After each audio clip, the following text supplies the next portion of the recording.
Hi everyone. Okay, so we're looking at labels today. So let's get good at reading labels. So remember that food awareness starts by reading and understanding a food label. So I have a few things here that we're going to look at. So very importantly, become calorie aware. I know it sounds stupid to work like that, but become calorie aware. The container of ice cream that you had has 9 servings of 200 calories each. The serving size is a 2/3 cup of a cup, or 95 grams if you're using a food scale. If you ate 2 servings, you would therefore consume 400 calories. 2000 calories a day is the recommended daily allowance for the average person. So let's have a look. It's very important that we look at optimum heart health. Why are we looking at our food labels? Because remember that everything basically that has a label gives you an indication of what is in the product, and usually is something that is obviously preserved, or it is made in a factory or whatever. So we need to be able to understand how these labels work. So remember that for optimum heart health, approximately 70% of the sodium we eat comes from added sodium in our processed foods and not in the salt shaker. So ideally aim for not more than 1,000 to 2,000 milligrams per day of sodium. Okay. Keep trans fat to a 0. Don't consume any trans fats. Stick with healthy natural fats like avocados, fish and raw almonds. That is very important.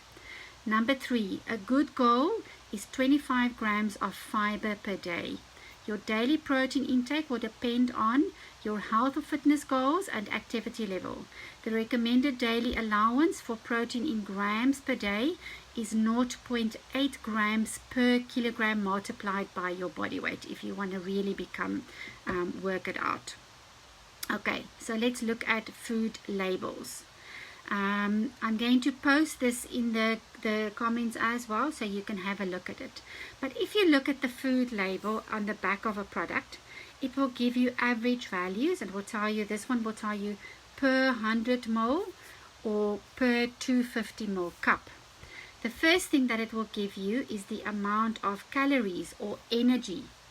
Okay, this one is per 100 ml 730 kilojoules and 1,825 kilojoules per 250 ml cup. This one, which is braai relish, which obviously contains sugar, cane sugar, is the energy is 88. Oh, they're really making it difficult. 88 kilojoules per 130 gram serving. So what they're telling me is that this one contains more kilojoules than this one, although there is in this product no sugar. Interesting. The other thing that it shows you is the total fat. So it will give you saturated fat. It says total fat, of which saturated fat and trans fat. Trans fat we want to keep to a 0. And this one contains also no trans fat, funnily enough. So we want to keep that to a 0, the trans fat. Then it gives you cholesterol.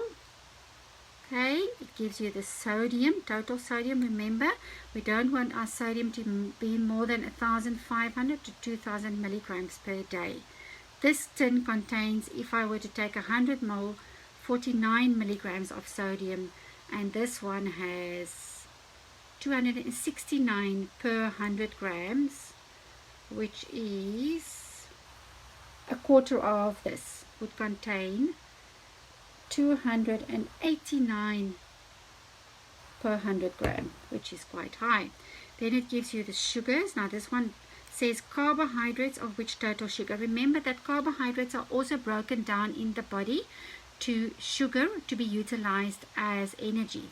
So if we are taking in carbohydrates, whether we are taking in bread or we are taking in nuts, also carbohydrates, those are all different types of carbohydrates. You get carbohydrates that are slow releasing, which are better for you, or low GI if you want to call it that, or low GL. And we get carbohydrates that are high in energy or high fast releasing, like a piece of white bread would be much worse for your body and your blood sugar than, for instance, a handful of nuts. Right. So make sure that you compare your food labels in the store to make better choices. So if you stand in front of the, I know it sounds silly, and for the first few times you're probably going to think this is a pain in the butt, but start doing it as soon as possible so that at least you know what is in your products.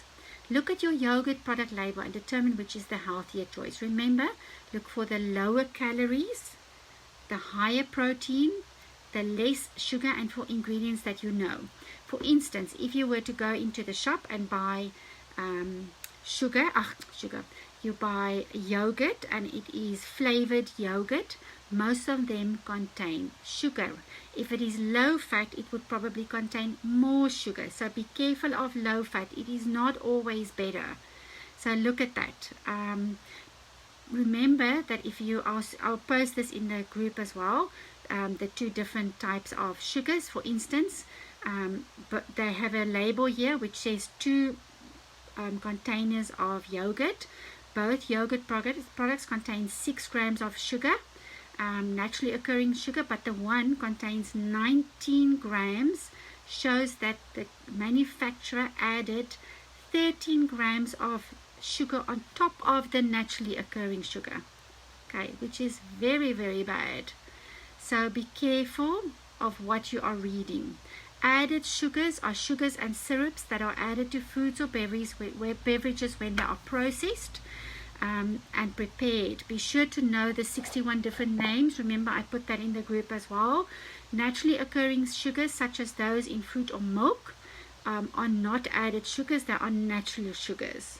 And the World Health Organization recommends not to exceed 25 grams of added sugar a day. Can you do that? Let's see if you can. So I hope that helps you a bit. I'm going to post this in the group as well in the comments so that you can have a look at the difference between your labels. Have an awesome day, everyone, and keep the sugar down and keep moving. 2 goals for this week and the week we're in. Last week and the week we're in. So have an awesome day, everyone. Bye.